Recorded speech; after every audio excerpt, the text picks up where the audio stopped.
Hello everyone, welcome to our channel. ఈరోజు వీడియోలో correlation ratio చూద్దాం. మన థర్డ్ సెమిస్టర్లో భాగంగా ఫస్ట్ యూనిట్లో ఉన్నది కార్లేషన్ రేషియో టాపిక్. ఇంతకుముందు కార్లేషన్ గురించి నేర్చుకున్నాం. వాట్ ఈస్ కార్లేషన్, అదేవిధంగా కార్లేషన్ కోఎఫిషియంట్ని ఏ విధంగా ఫైండ్ అవుట్ చేయాలి, ఈ వీడియోస్ చూసాం. సో ఇక్కడ మనం కార్లేషన్ రేషియో చూడాలంటే ఫస్ట్ ఇంతకుముందు మనం చెప్పుకున్నటువంటి కరెల్ పియర్సన్ కార్లేషన్ కోఎఫిషియంట్ తెలియాలి. ఓకే, సో మరి అక్కడ కరెల్ పియర్సన్ కార్లేషన్ కోఎఫిషియంట్ ఏ విధంగా ఫైండ్ అవుట్ చేసాం, ఎటువంటి రిలేషన్ ఉన్నప్పుడు ఫైండ్ అవుట్ చేసామంటే చెప్తా చూడండి. కరెల్ పియర్సన్ కార్లేషన్ కోఎఫిషియంట్ ఎప్పుడు అప్లికబుల్ అవుతుందంటే రెండు వేరియబుల్స్ మధ్యలో లీనియర్ రిలేషన్షిప్ ఉన్నప్పుడు మాత్రమే. అంటే ఎలా అంటే ఇప్పుడు ఫర్ ఎగ్జాంపుల్ మన ఇంట్లో ఎక్స్పెండిచర్ అంటే మన ఆదాయం పెరుగుతున్న కొద్దీ మన యొక్క ఖర్చు కూడా పెరుగుతుంది. ఓకే, సో ఇది ఒక రకమైనటువంటి రిలేషన్, అంటే ఇది పాజిటివ్ కార్లేషన్ అవుతుంది. ఎందుకంటే ఆదాయం పెరుగుతుంది కాబట్టి మన ఖర్చు కూడా పెరుగుతుంది, అంటే పాజిటివ్ కార్లేషన్ అనమాట. సో దీన్ని మనం గ్రాఫికల్గా రిప్రజెంట్ చేయాలంటే ఈ విధంగా రిప్రజెంట్ చేయొచ్చు, అంటే లీనియర్గా ఉంటుంది అనమాట, లీనియర్ రిలేషన్షిప్. ఓకే, మనం ఇక్కడ ఇంక్రీజింగ్ గురించి మాత్రమే డిస్కస్ చేస్తున్నాం. ఆదాయం పెరిగిన కొద్దీ మన ఖర్చులు కూడా పెరుగుతున్నాయి. That is the positive correlation. దాన్ని గ్రాఫికల్గా వచ్చేసి ఈ విధంగా చూపిస్తాం. ఇది పాజిటివ్ కార్లేషన్ అంటాం. ఒకవేళ మన యొక్క ఆదాయం పెరిగిన కొద్దీ ఖర్చు పెరుగుతూనే ఇది. ఒకవేళ ఆదాయం తగ్గే కొద్దీ ఖర్చు తగ్గినా కూడా ఇది అన్నమాట. Okay, linear relationship, positive linear relationship ఇది. ఓకే, ఒకవేళ నాకు ఖర్చు ఆదాయం పెరిగిన కొద్దీ నేను ఖర్చు ఇంకా తగ్గిస్తున్నాను, ఎందుకంటే డబ్బులు మిగిలియడం కోసం అని చెప్పేసి నేనేం చేస్తున్నా, నా ఆదాయం ఎంతైతే పెరుగుతుందో అంతగానం నేను నా ఖర్చును తగ్గిస్తున్నా. అప్పుడు మనం ఈ రెండు వేరియబుల్స్ మధ్యలో రిలేషన్ చూసుకుంటే ఇది నెగిటివ్ కార్లేషన్ రిలేషన్ అవుతుంది, ఇది నెగిటివ్ అవుతుంది. అప్పుడు గ్రాఫికల్ రిప్రజెంటేషన్ ఈ విధంగా ఉంటుంది. ఓకే, సో ఫర్ ఎగ్జాంపుల్ అసలు కార్లేషనే లేదనుకోండి, రిలేషనే లేనటువంటి రెండు వేరియబుల్స్ మధ్యలో కూడా మనం గ్రాఫికల్ రిప్రజెంటేషన్ చూసాం. స్కాటర్డ్ డయాగ్రామ్ అనే టాపిక్లో నేను ఇవి ఎక్స్ప్లెయిన్ చేశాను. ఇక్కడ నో కార్లేషన్ అన్నప్పుడు మన గ్రాఫికల్ రిప్రజెంటేషన్ అనేది ఇట్లా ఉంటుంది అని చెప్పేసి. ఓకే, సో ఇది నార్మల్గా లీనియర్ రిలేషన్షిప్. దీన్ని మనం గ్రాఫికల్గా చూపిస్తే స్ట్రైట్ లైన్లో చూపించగలం. సో ఈ సిచ్యువేషన్లో ఈ వేరియబుల్స్ మధ్యలో మనం కార్లేషన్ కోఎఫిషియంట్ని కరెల్ పియర్సన్ చెప్పినటువంటి కార్లేషన్ కోఎఫిషియంట్ని ఫైండ్ అవుట్ చేస్తే సరిపోతుంది. బట్ మరి కొన్ని వేరియబుల్స్ మధ్యలో లీనియర్ రిలేషన్షిప్ అనేది ఉండదు. అప్పుడు మరి కరెల్ పియర్సన్ చెప్పినటువంటి కార్లేషన్ కోఎఫిషియంట్ అప్లికబుల్ కాదు. మరి అక్కడ లీనియర్ రిలేషన్షిప్ కాకపోతే ఇంకేముంటుంది అంటే కర్వీ లీనియర్ రిలేషన్షిప్ ఉంటుంది. మరి దానికి ఏదైనా ఎగ్జాంపుల్ చెప్పాలా అంటే కర్వీ లీనియర్ ఎగ్జాంపుల్ అంటే మరి ఒక రెండు వేరియబుల్స్ ఎగ్జాంపుల్ తీసుకొని చెప్తాను. ఇక్కడ మనం స్ట్రైట్ లైన్గానే తీసుకుంటున్నాం లీనియర్ రిలేషన్షిప్ అంటే. ఓకే, సో మనం ఇప్పుడు కొత్తగా నేర్చుకునేది ఏంటంటే కార్లేషన్ రేషియో. మరి ఈ సిచ్యువేషన్లలో ఇది ఇట్లా అప్లికబుల్ అయితే కరెల్ పియర్సన్ కార్లేషన్ కోఎఫిషియంట్ని అప్లికబుల్ చేయొచ్చు. బట్ ఇంకొక ఎగ్జాంపుల్ చెప్తా చూడండి. మన యొక్క ఒక మానవుడి యొక్క వయసు పెరుగుతున్న కొద్దీ వాళ్ళ యొక్క గ్రోత్కి మధ్యలో ఉన్నటువంటి రిలేషన్షిప్. ఓకే, మనిషి యొక్క ఏజ్ అండ్ అతని యొక్క గ్రోత్ ఏ విధంగా ఉంటుందనే ఆ రెండు వేరియబుల్స్ మధ్యలో మనం రిలేషన్షిప్ చూసినట్లయితే అది లీనియర్ రిలేషన్షిప్ ఉండదు, కర్వీ లీనియర్గా ఉంటుంది. ఎట్లా అంటే మీకు ఎక్స్ప్లెయిన్ చేస్తా చూడండి. ఓకే, సో మనకి ఇక్కడ 2 వేరియబుల్స్ అని చెప్పా. 2 వేరియబుల్స్ ఏం తీసుకుంటున్నా నేను, హ్యూమన్ బీయింగ్ యొక్క ఏజ్ అండ్ గ్రోత్. ఓకే, నేను ఈ 2 వేరియబుల్స్ తీసుకుంటున్నాను. మరి ఇక్కడ ఏజ్ పెరిగిన కొద్దీ గ్రోత్ అనేది కూడా పెరుగుతుంది. ఎప్పటి వరకు? సర్టెన్ ఏజ్ వరకు మాత్రమే. ఎప్పటి వరకు పెరుగుతుంది? సర్టెన్ ఏజ్ వరకు మాత్రమే, అంటే 32 or 40 ఈ ఏజ్ వరకు మాత్రమే పెరుగుతుంది. అప్పుడు మన ఏజ్ పెరిగిన కొద్దీ మన గ్రోత్ అనేది ఏమవుతుంది? తగ్గిపోతుంది. అప్పుడు మన ఏజ్ పెరిగే కొద్దీ గ్రోత్ ఏమవుతుంది? తగ్గిపోతుంది. అంటే దాన్ని ఒకవేళ మనం గ్రాఫికల్గా చూస్తే చూడండి. ఓకే, ఇది ఏజ్ అనుకుందాం. ఇక్కడ ఎక్స్ వేరియబుల్ ఏజ్ అండ్ ఇక్కడ ఇది గ్రోత్ అనుకుందాం. ఇది వై వేరియబుల్ అనుకోండి. ఓకే, సో మనం హ్యూమన్ బీయింగ్ యొక్క ఏజ్ అండ్ గ్రోత్కి మధ్య రిలేషన్ చూస్తున్నాం. సో ఇక్కడ చూడండి, మన ఏజ్ ఇలా పెరుగుతూ ఉంది. మన ఏజ్ పెరిగే కొద్దీ కూడా మన గ్రోత్ పెరుగుతుంది. ఎప్పటి వరకు? సర్టెన్ ఏజ్ వరకు మాత్రమే. 30 or 40 ఏజ్ వరకు మాత్రమే. సో తర్వాత ఏమవుతుంది?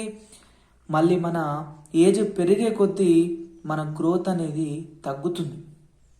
ఓకే, అప్పుడు ఈ రెండింటి మధ్యలో రిలేషన్షిప్ ఏ విధంగా ఉంటుందంటే కర్వీ లీనియర్ ఈ విధంగా ఉంటుంది. ఓకే, సో మన ఏజ్ పెరిగే కొద్దీ గ్రోత్ అనేది తగ్గుకుంటూ వస్తుంది. ఓకే, అర్థమైంది అనుకుంటా.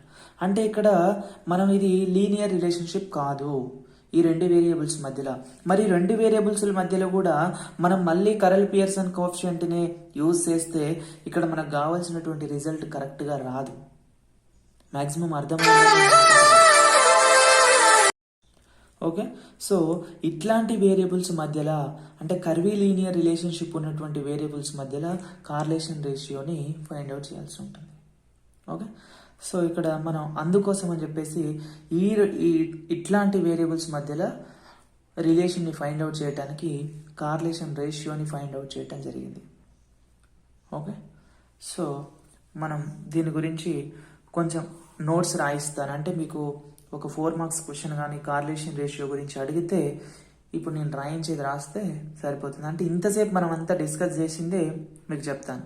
ఓకే, సో అంటే ఇక్కడ కార్లేషన్ రేషియోని ఏ విధంగా ఫైండ్ అవుట్ చేస్తారంటే measure of correlation ratio how to find out అంటే నేను అది నెక్స్ట్ వీడియోలో చేస్తాను. ఇక్కడ మాత్రం కార్లేషన్ రేషియో గురించి థియరీ మాత్రమే రాయిస్తాను. ఓకే, సో కార్లేషన్ రేషియో గురించి ఇక్కడ మీరు థియరీ మాత్రమే రాసుకోండి. నెక్స్ట్ వీడియోలో నేను ప్రాక్టికల్గా మెజర్ ఆఫ్ కార్లేషన్ ఏ విధంగా చేస్తామని చెప్పేసి ఒక వీడియో చేస్తాను. ఓకే, సో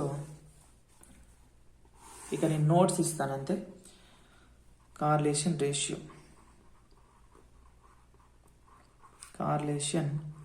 రేషియో సో అంటే నార్మల్గా వాట్ ఈజ్ కార్లేషన్ రేషియో అంటే మీకు అర్థమైందని నేను అనుకుంటున్నాను. కార్లేషన్ రేషియో అంటే రెండు వేరియబుల్స్ మధ్యలో కర్వీ లీనియర్ రిలేషన్షిప్ ఉన్నప్పుడు మనం ఈ కార్లేషన్ రేషియోని ఫైండ్ అవుట్ చేస్తాము. ఓకే, సో రాసుకోండి. If the variables are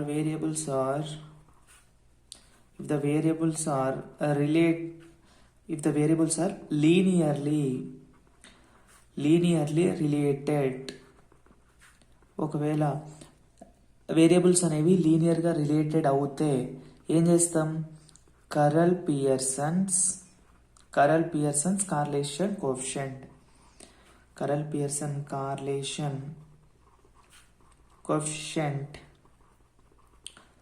coefficient is the best measure to know the association between them.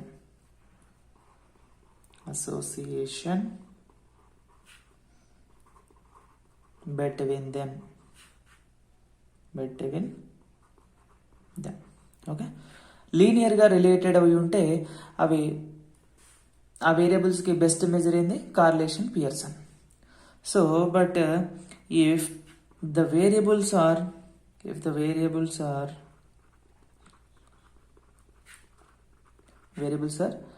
not linearly related,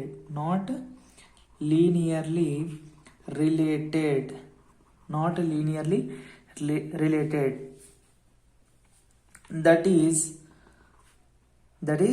if there is curvy linear relationship అంటే నేను చెప్పా వాటి మధ్యలో లీనియర్ రిలేషన్షిప్ లేదు అంటే ఇంకేమున్నట్టు? కర్వీ లీనియర్ రిలేషన్షిప్ ఉన్నట్టు. That is if there is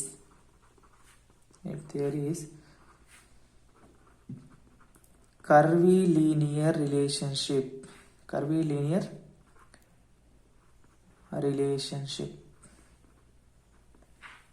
relationship between them. Okay, so then the correlation coefficient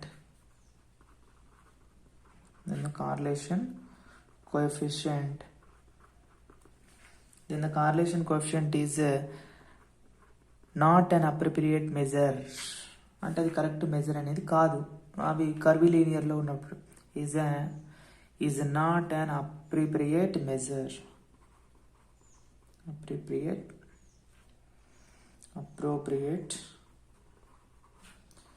measure. Okay, so in some cases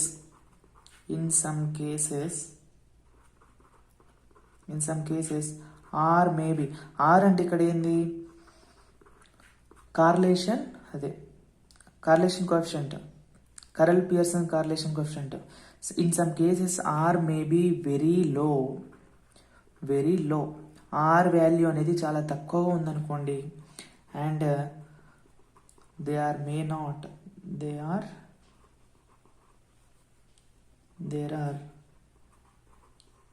may not be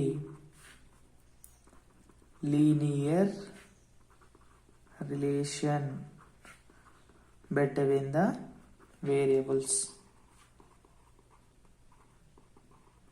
okay, so మనం కార్లేషన్ కోఎఫిషియంట్ ఫైండ్ అవుట్ చేసినప్పుడు అవి are value అనేది చాలా తక్కువగా ఉందనుకోండి, ఆ రెండింటి మధ్యలో ఆర్ వాల్యూ చాలా తక్కువ ఉందంటే దాని అర్థం ఏంది, ఆ రెండు లీనియర్ రిలేషన్షిప్లో లేవు అని అర్థం. అంటే మేబీ కర్వీ లీనియర్ రిలేషన్షిప్లో ఉండొచ్చు. Okay, so in this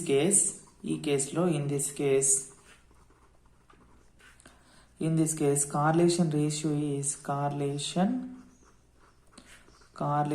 ratio is the best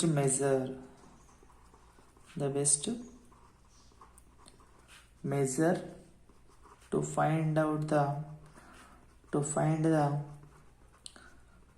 curvy linear relationship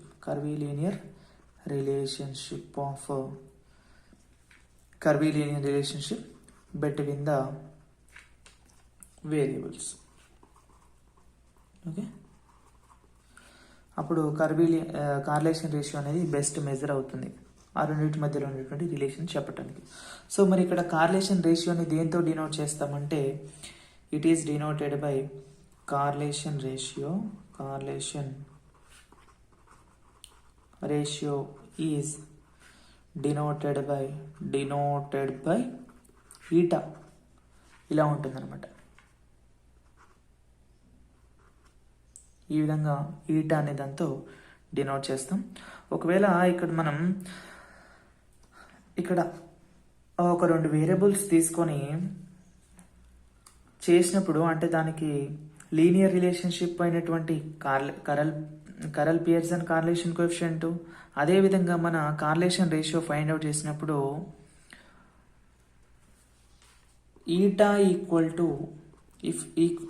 equal to are వచ్చినాయి అనుకోండి, అంటే రెండు ఈక్వల్గా వచ్చినాయి అనుకోండి, ఆ రెండింటి మధ్యలో లీనియర్ రిలేషన్షిప్ ఉన్నట్టు. ఓకే, ఒకవేళ మనం ఫర్ ఎగ్జాంపుల్ చెక్ చేయటం కోసమని ఈ విధంగా రెండు సేమ్ వచ్చినాయి అనుకోండి, అది లీనియర్ రిలేషన్షిప్లో మాత్రమే ఉన్నట్టు, కర్వీ లీనియర్ అని మనం చెప్పకూడదు. సో ఒకవేళ అదర్వైజ్ ఈక్వల్ టు కాలేదనుకోండి, అంటే కర్వీ లీనియర్ అవుతుంది అనుకోండి, అప్పుడు ఏమవుతుంది అంటే ఈటా గ్రేటెడ్ దెన్ అవుతుంది. ఈ సిచ్యువేషన్లో ఇది కర్వీ లీనియర్ అవుతుంది, కర్వీ లీనియర్ రిలేషన్షిప్ అవుతుంది. ఓకే, సో అంటే మనం ఫర్ ఎగ్జాంపుల్ ఒకవేళ ప్రాక్టికల్గా చెక్ చేస్తే, ఓకే, ఇది స్ట్రైట్ లైన్ ఫామ్లో ఉంటుంది.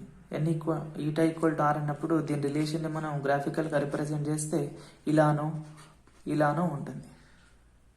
ఓకే, ఇది మాత్రం కర్వీ లీనియర్షిప్ ఈ విధంగా ఉంటుంది. Okay, this is about correlation ratio. Maximum మీకు అర్థమైంది అనుకుంటున్నా. వెరీ షార్ట్గా అంటే మీకు అర్థమయ్యే రీతిలో ఒక ఎగ్జాంపుల్ కూడా తీసుకొని చెప్పాను. మనిషి యొక్క గ్రోత్ పెరిగే కొద్ది, ఏజ్ పెరిగే కొద్దీ మన యొక్క గ్రోత్ ఏ విధంగా ఉంటుందని చెప్పేసి, సర్టన్ ఏజ్ వచ్చినాక మన గ్రోత్ అనేది మన ఏజ్ పెరిగే కొద్దీ తగ్గుతుంది. సో ఆ సిచ్యువేషన్లో మనం కార్లేషన్ రేషియోని ఫైండ్ అవుట్ చేయాల్సి ఉంటుంది. So this is about correlation ratio.